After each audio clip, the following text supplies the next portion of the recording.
Assalamualaikum warahmatullahi wabarakatuh. Saya Anissa Septiana Dewi, Prodi Manajemen kelas A, NIM 210111065.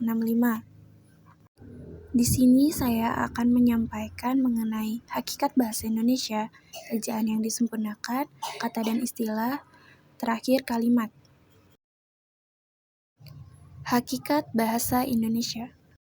Sejarah perkembangan bahasa Indonesia. Bahasa Indonesia ada sejak 28 Oktober 1928. Dibagi dalam beberapa periode, abad 7 sampai 10 ditemukan prasasti di Kedukan Bukit Berangkat tahun 688 Masehi, abad 14 sampai 16 prasasti pada batu nisan menunjukkan bahwa pada awal abad ke-13 terdapat kerajaan Islam. Abad 17 sampai 18 munculnya karya sastra Melayu. Ketika itu acuannya adalah Kesusastraan Johor. Abad ke-19, pelopor terkemukanya ialah Raja Ali Haji. Abad 20 tercatat sebagai masa percepatan perkembangan dan peralihan bahasa Melayu ke bahasa Indonesia. Abad 21 terdapat peristiwa Kongres Bahasa Indonesia 7-9-10. Kedudukan bahasa Indonesia. Bahasa Indonesia merupakan bahasa nasional dan bahasa negara seperti yang tercantum pada teks Sumpah Pemuda dan UUD 1945. Fungsi bahasa Indonesia. Bahasa Indonesia sebagai bahasa nasional. 1. Lambang kebanggaan nasional. 2. Lambang identitas nasional. 3. Alat pemersatu keberagaman masyarakat. 4. Alat penghubung antar budaya dan daerah. Bahasa Indonesia sebagai bahasa negara. 1. Bahasa resmi kenegaraan. 2. Bahasa pengantar resmi lembaga pendidikan. 3. Bahasa resmi dalam hubungan tingkat nasional. 4. Bahasa resmi dalam pengembangan budaya. Variasi bahasa. Terdapat lisan dan tulisan, resmi dan tak resmi, bahasa dialektal, bahasa kaum terpelajar, bahasa bidang khusus, bahasa baku dan tidak baku, bahasa tulis dan baku lisan, bahasa Indonesia yang baik dan benar.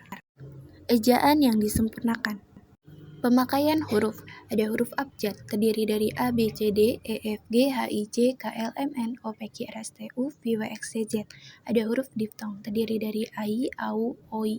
Ada huruf kapital. Huruf vokal terdiri dari A, E, I, U, O. Ada huruf konsonan terdiri dari B, C, D, F, G, H, J, K, L, M, N, P, Q, R, S, T, V, W, X, Y, Z.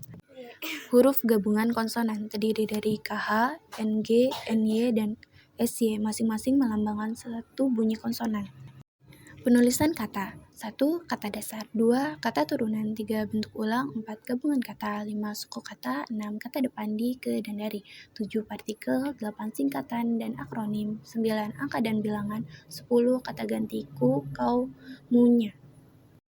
Pemakaian tanda baca. 1. Tanda titik. 2. Tanda koma. 3. Tanda titik koma. 4. Tanda titik 2. 5. Tanda hubung. 6. Tanda pisah.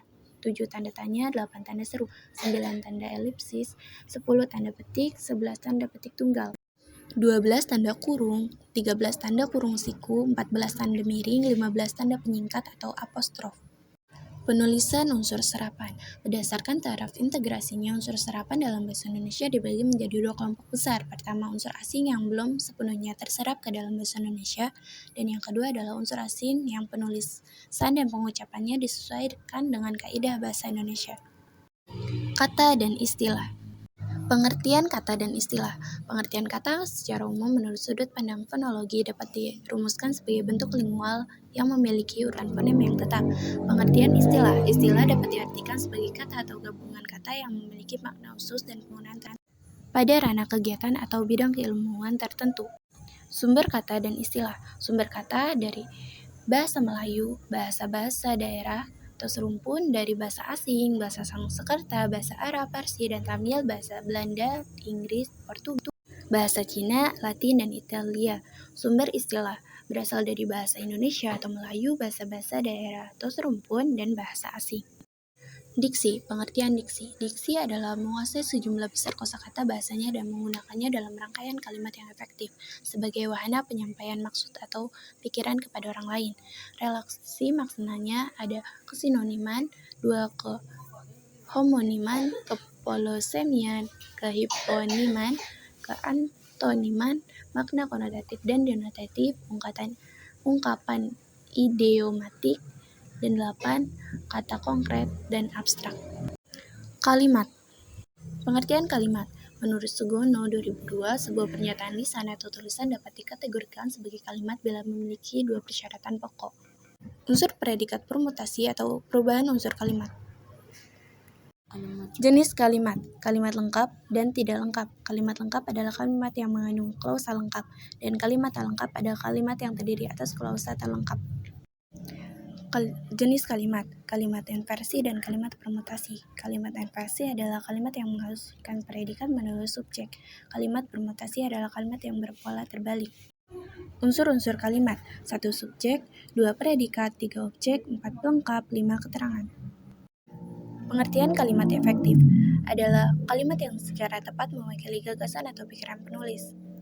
Harus menggambarkan gagasan penulis secara tepat sehingga dapat dipahami secara tepat pula oleh pembaca. Kalimat efektif memiliki syarat 1. Gramatikal, 2. lugat, 3. aspek penekanan, 4. sejajar. Sekian dari saya. Maaf apabila banyak kekurangan dalam pembuatan video. Terima kasih ya sudah menonton. Wassalamualaikum warahmatullahi wabarakatuh.